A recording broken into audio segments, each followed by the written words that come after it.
네, 안녕하세요, 여러분. 오늘도 말씀을 읽기 오신 모든 분들 환영합니다. 네, 오늘은 이제 우리 어제 룻기서를 통해서 사사기의 이야기를 이제 다 봤는데요. 오늘은 사사기에서 이제 왕정 시대로 넘어가는 이야기를 조금 해보도록 하겠습니다. 그래서 오늘 함께 볼 말씀은 이제부터 이 본격적인 이스라엘의 왕정 역사, 그래서 사무엘상 이야기를 보도록 하겠습니다. 네, 우리 사무엘상이라고 하는 책, 그래서 어제 우리가 봤던 말씀들을 기억을 해보면 사사시대의 악의 순환의 이런 역사 속에서 사사들이, 하나님께서 보내신 사사들이 등장을 해서 통치를 하는 장면들을 봤었죠.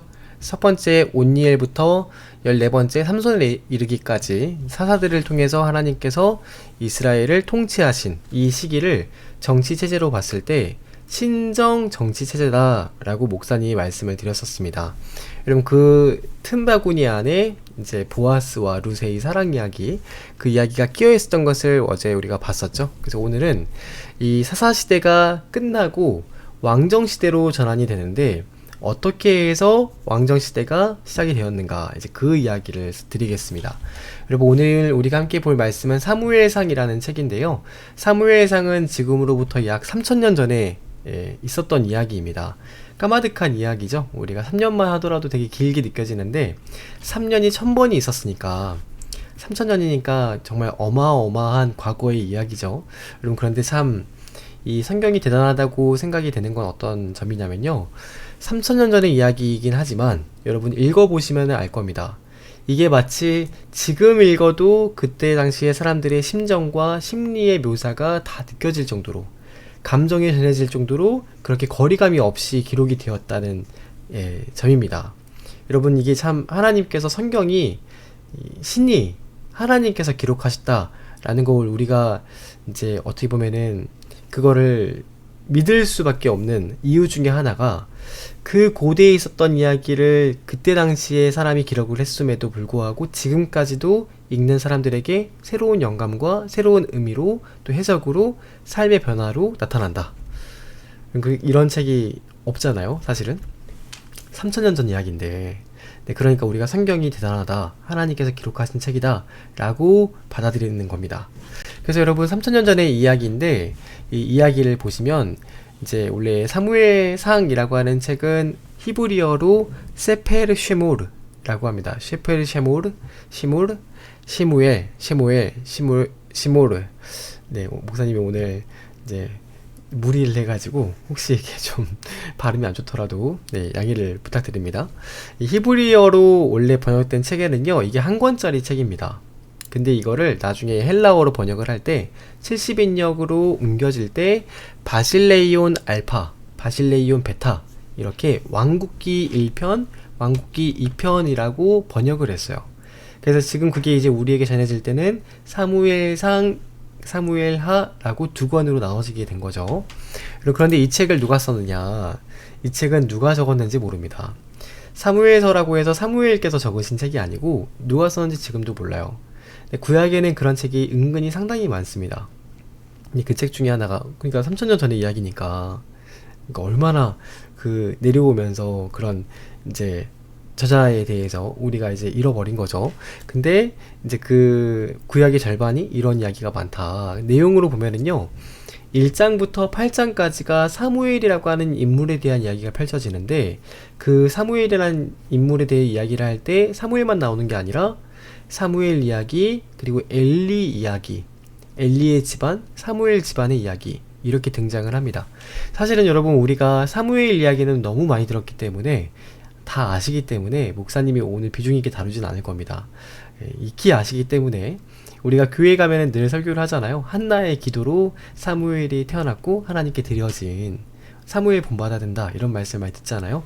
그래서 여러분, 오늘은 이 사무엘이라는 인물 대신에 엘리 집의 신방을 좀 가보겠습니다. 엘리라고 하는 분이 어떤 이제 가정을 또 꾸렸는가.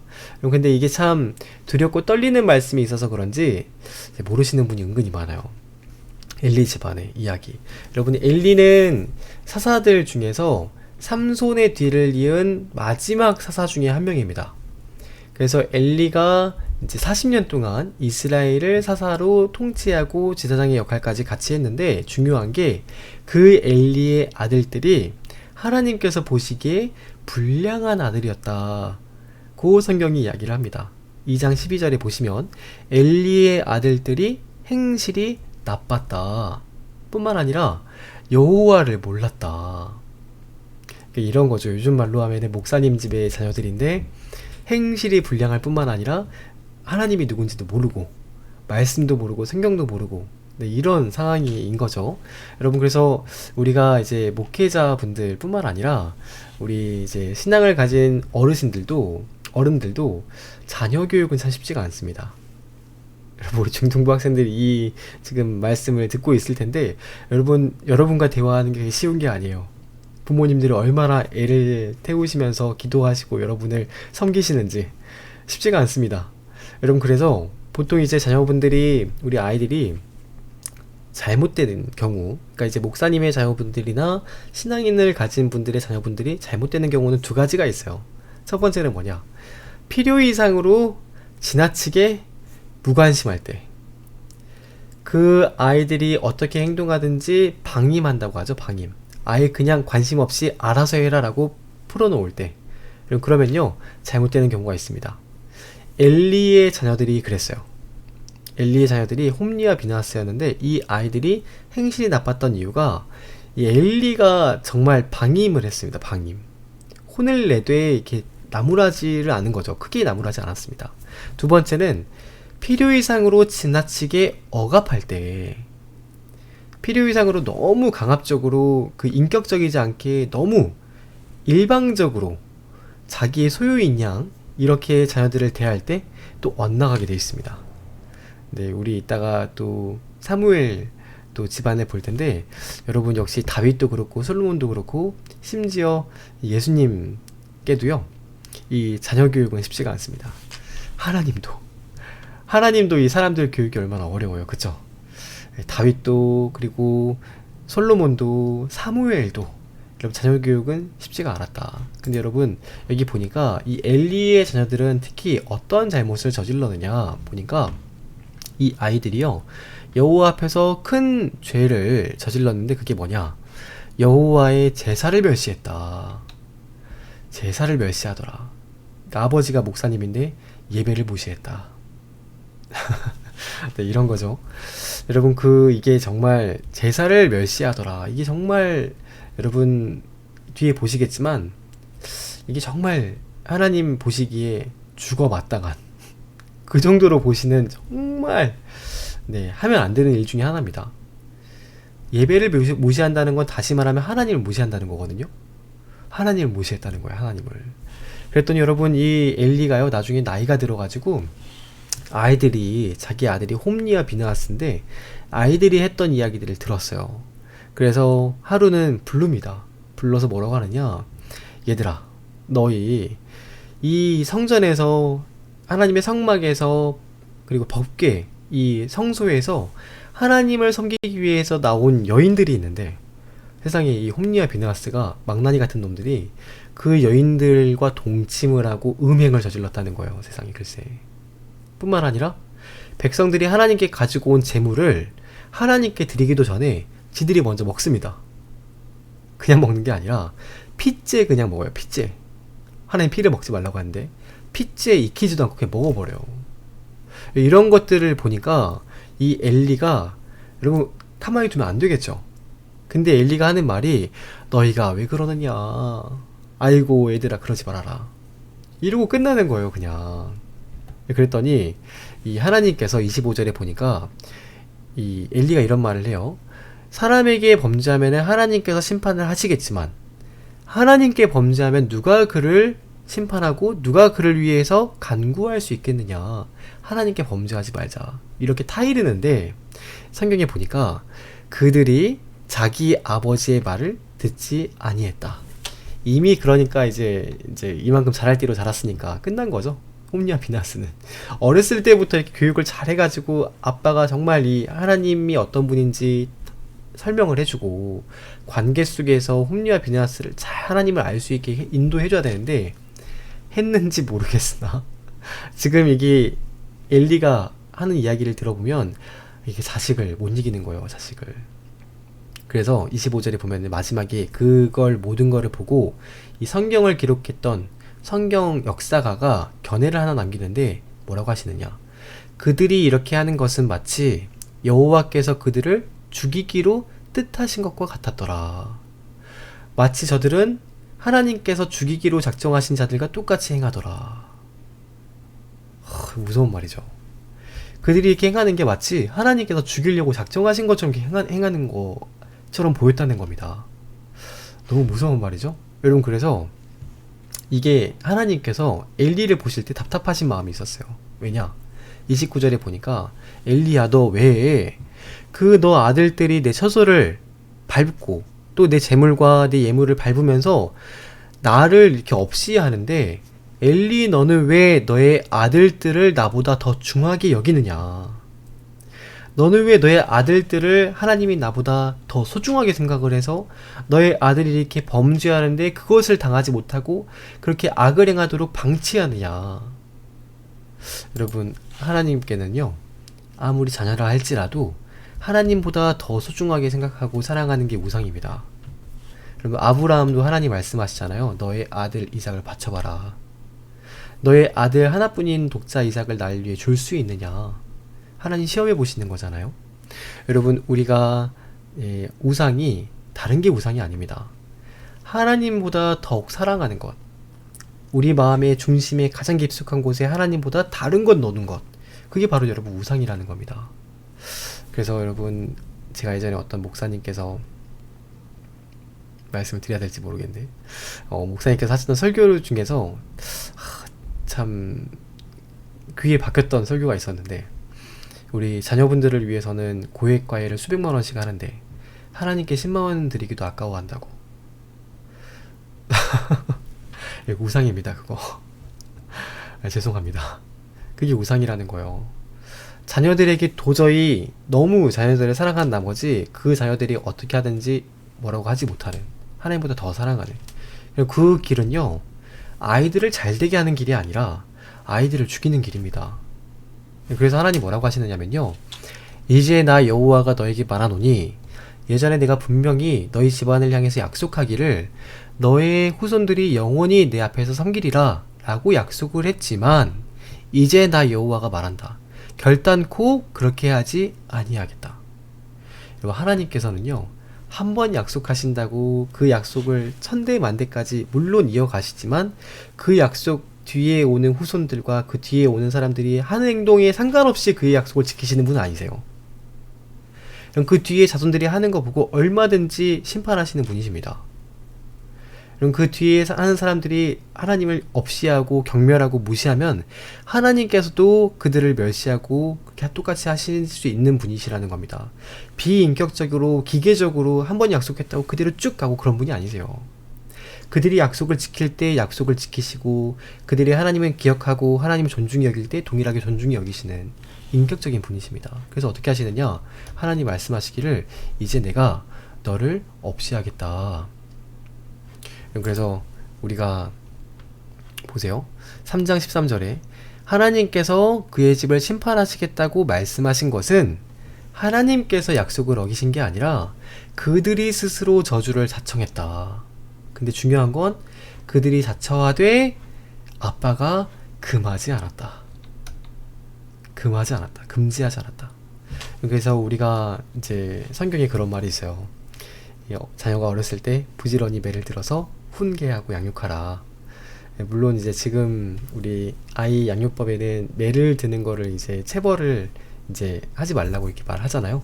여러분, 성경에는요, 체벌에 대해서 이야기가 있습니다. 근데 그 체벌이 뭐 엄청 때려라 이렇게 말하는 그런 게 아니라요, 교육을 해야 된다는 겁니다. 교육을. 어려서부터 그 마음 가운데 잘못된 마음이 있고 죄성이 있잖아요, 누구나 아이 때.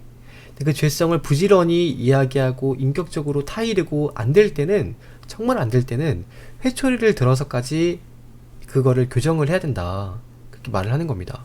근데 엘리를 보세요. 금하지 않았더니 결국에 그 집안이 폐가망신, 풍비박산나는 그런 일이 발생을 하지 않습니까? 그래서 지금은요, 인격이 경쟁력의 시대입니다. 인격이 경쟁력인 시대. 그럼 집에서 매를 맞고 밖에서 얻어맞지 않는 게 훨씬 낫지 않아요? 네, 집에서 부지런히 교육을 하고 밖에서 욕을 안 먹는 게 훨씬 낫습니다. 그러니까 징계와 권징과 이 교육이 꼭 필요하다 말씀을 드립니다. 근데 그렇게 하지 않았더니 보세요. 결국에 이 홈리와 비나하스가 전쟁에 나갔는데요. 블레셋과 전쟁할 때 하나님의 언약궤를 들고 나갔는데 결국에는 그 언약궤를 빼앗겨 버릴 뿐만 아니라 그리고 그 두 아들인 홈리와 비나하스가 죽임을 당합니다. 여러분, 그래서 이 날을요 이스라엘의 국치일이라고 불러요. 가장 수치스러운 날. 여러분, 이스라엘의 국치일 가장 수치스러운 날이 어디에서 시작이 됐느냐? 엘리의 자식 교육에서 시작이 됐습니다. 그 한 가정의 아버지의 자식 교육에서 그 홈리와 비나스 아들들을 잘못 교육했더니 그게 자기 집안만 이렇게 무너뜨릴 뿐만 아니라 이 한 나라의 국치일이 될 정도로 심각한 이런 일까지 초래를 했다는 겁니다. 그래서 그뿐만 아니라 아들들이 죽었을 때 엘리가 집에서 앉아 있었는데 그 말을 누군가가 전했겠죠? 그래서 엘리가 의자에 앉아 있을 때요, 누군가가 달려와 가지고 엘리에게 그 말을 해요. 엘리시여, 우리 제사장님, 사사님, 우리가 전쟁에 나가서 블레셋과 싸웠다가 전쟁에서 패해가지고, 그때 그 말 듣자마자 엘리가 놀랐습니다. 근데 거기다가 더해서 하나님의 법궤까지 빼앗겼습니다. 근데 그 말을 듣는 순간 엘리가 의자를 앉아있다가 뒤로 벌러덩 넘어져가지고요, 그대로 목이 땅에 닿았는데 목이 그대로 꺾인 상태로 죽었어요. 근데 성경에 보니까 그렇게 의자가 뒤로 넘어졌을 때 뼈가 부러져 죽은 이유가 그 엘리가 뚱뚱해서 비대해서. 그러니까 이 사람의 이런 신체를 가지고 우리가 이야기를 하긴 그렇지만 나이가 많은데 비대하다, 이제 운동도 많이 이제 이렇게 하지 않고 이렇게 좀 여유 있게 사신 거죠. 매사 이렇게 여유 있게 하다가 하나님께서 말씀하실 때도 그냥 한 귀로 걷고 하나님 뭐 심판하시려면 심판하시던가요, 이렇게 넘어가가지고 결국에는 심판 당하신 겁니다. 근데 뿐만 아니라 그 며느리였던 비느하스의 아내가 임신 중에 있었는데 그 이야기들을 또 비느하스의 아내도 들었겠죠. 근데 그때 임신 중이었는데 시아버지가 돌아가셨다는 이야기를 듣고 하나님의 언약궤가 빼앗겼다는 이야기를 듣고 자기의 남편이 전쟁에서 전사했다는 이야기를 듣는 순간 갑자기 배가 너무 아파서 몸을 구부려서 해산을 했는데 그 해산하는 중에 아기가 응애응애 태어나고 그 며느리는 그대로 죽습니다. 너무 정말 비극적이고 끔찍한 이야기죠. 근데 그 아이가 태어나서 응애응애 올 때 여인이 죽어가고 있으니까 옆에 산파들이, 아이를 받는 여인들이 슬퍼하지 말아라, 아이가 태어났다. 근데 그 여인이 죽어가면서 하는 말이 이 이름을 이가봇이라 지어라, 여호와의 영광이 우리 이스라엘에서 떠났다 하고 죽었습니다. 여러분, 어디서부터 잘못이 됐는가? 어디에서부터 잘못이 됐나요? 우리 부모님들에게는 자녀들을 어렸을 때부터 하나님보다 더 사랑하지 말고 부지런히 하나님 안에서 잘 교육을 해야 된다.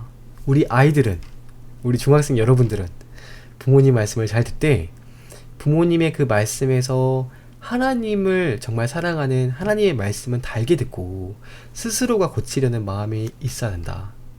근데 엘리의 집안이 이렇게 여러분 끝나가지고 결국에 국치일까지 남기는. 그래서 이제 5장부터 7장까지는 그 언약궤가 블레셋에게 빼앗겨서 블레셋의 여러 지역들을 전전해요. 이제 뭐 에베네셀까지 갔다가 아스돗, 가드, 에글론, 베세메시 이렇게 지나가는데, 여기 지나가는 곳마다 신전에 뒀는데 그 신전의 다곤 신상이 부러져가지고 목이 부러져서 막 이렇게 난리가 납니다. 그러니까 이들이 도저히 언약궤를 감당을 못하는 그런 이야기가 5장에서 7장에서 벌어집니다. 그리고 우리가 또 볼 집안이 있는데 사무엘 집안만 보고 오늘 마치겠습니다. 간단하게. 이 사무엘도 마찬가지로 아들들이 있었는데요. 아들들이 장자가 요엘이었고 차자가 아비야라는 아들이었어요. 요엘이라는 이름은 여호와는 엘로힘이시다, 아비야는 야훼는 나의 아버지이시다. 그러니까 우리식으로 하면은 뭐 이제 다니엘, 뭐 소망이, 사랑이, 이런 이름인 겁니다. 근데 이제 사무엘이 나이가 많아서 은퇴를 할 때 자기 아들들에게 자기 사사의 직을 물려줬는데 그 요엘과 아비야가 사사가 돼서 지방에 나가서 지방 재판관을 딱 첫 재판을 섰는데 첫 재판에 바로 그들이 한 게 뭐냐? 뇌물을 받는다는 거야. 뇌물. 세상에. 뇌물을 받아서 판결을 어그러뜨렸습니다. 굽게 합니다. 그래서 여러분 이 일 때문에 보세요. 이 일 때문에 하나님께서 졸지에 어떻게 되시느냐, 이스라엘의 모든 장로들이 다 모여가지고 사무엘에게 청하기를, 이보시오 사무엘 사사, 우리 사사님, 우리가 당신의 아들들의 행위로 인해서 더 이상 믿지 못하겠습니다. 우리에게도 우리를 다스릴 수 있는 왕을 주소서, 왕을 주십시오 라고 요청을 합니다. 근데 그 말을 듣고 있다 하나님께서 뭐라고 하시느냐, 이르시되 사무엘아, 그들이 하는 말을 들어줘라. 이는 그들이 너를 버린 게 아니고 나를 버려서 나로 하여금 그들의 왕이 되지 못하게 하는 것이다. 여러분, 잘못은 사람이 했는데, 뇌물은 요엘과 아비야가 받았는데, 권좌에서 내려오시는 분은 하나님이십니다. 하나님. 잘못은 사람이 했는데 욕먹는 건 하나님이에요. 왕좌에서 내려오게 하는 건 여러분 우리입니다. 우리 그리스도인들. 우리가 잘못하면 욕은 하나님이 되시는 거예요. 이 요엘과 아비야가 여러분 판결을 바로 어그러뜨려가지고. 그래서 여러분 왜 그렇게 했느냐 물어봤더니요, 이 사무엘이 마지막에 은퇴할 때, 자기 사울 왕을 세우고 은퇴할 때 연설을 하거든요. 그때 그 연설을 보면은 그 아들들이 왜 첫 재판부터 이렇게 뇌물을 받았는지 보입니다. 왜 그랬느냐, 사무엘이 내가 너희와 함께 있을 때 누구의 소를 빼앗은 적도 없고 나귀를 빼앗은 적도 없고 속인 적도 없고 압제한 적도 없고 뇌물도 받은 적 없지 않느냐, 너희 다 기억하지? 이스라엘 백성들이 아 맞습니다. 당신은 우리와 있을 때 청렴 결백해서 우리를 속이지도 않았고 압제하지도 않았고 빼앗은 것이 아무것도 없습니다 라고 이제 증명을 했어요. 증명. 다시 말하면 아버지가 너무 청렴 결백하시니까 아들들이 용돈을 받은 적이 별로 없어요. 용돈을. 우리 목사님 아까 두 번째 설명드렸죠. 필요 이상으로 너무 자유를 억압될 때 한편으로 또 이렇게 삐어져 나간다. 그러니까 이 아들들이 어렸을 때부터 아버지가 너무 군면 전략 청렴 결백하시니까 이게 용돈을 받아본 적이 없어서 첫 재판에 돈을 보는데 눈이 돌아간 겁니다. 글쎄. 그래서 여러분 이 사무엘이 잘못한 건 아니죠. 근데 여러분 그 사무엘이 이렇게 하더라도 자녀들에게 그 모든 일들이 이해가 되게 교육을 잘 했어야 된다는 것. 또 이 자식들이 잘못한 게 뭐냐, 이게 여러분 상평통보라는 건데요, 옛날 동전입니다. 옛날 동전에 보시면 가운데 구멍이 있어요. 왜 구멍이 있었느냐, 돈을 볼 때 돈 뒤에 있는 것까지 같이 보라고.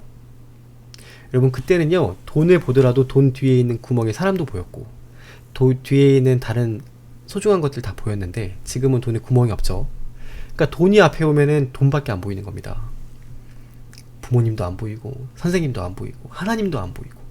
그래서 여러분 돈에 지금도 구멍을 뚫어야 된다. 여러분 돈 때문에 하나님 말씀이 가려지지 않도록, 소중한 것들이 안 보이게 가려지지 않도록. 그래서 오늘 이렇게 두 가정 이야기를 말씀을 드렸는데요, 신정체제에서 왕정체제로 넘어가는 결정적인 이유는 자식 교육을 잘못해서 그렇습니다. 사사들이 자기의 자녀들에게 정말 소중한 하나님의 말씀을 전해줘야 됐음에도 불구하고 잘 안돼서 결국에 사람의 잘못으로 인해서 하나님께서 물러나게 되시더라, 이런 이야기죠. 그래서 내일은 본격적으로 그 왕으로 등극하는 인물들을, 우리가 왕정 시대를 보도록 하겠습니다. 여러분 오늘 하루도 고생 많으셨고, 목사님 오늘 여기서 말씀 마치도록 하겠습니다. 평안한 밤 되세요 여러분. 내일 뵙겠습니다. 안녕.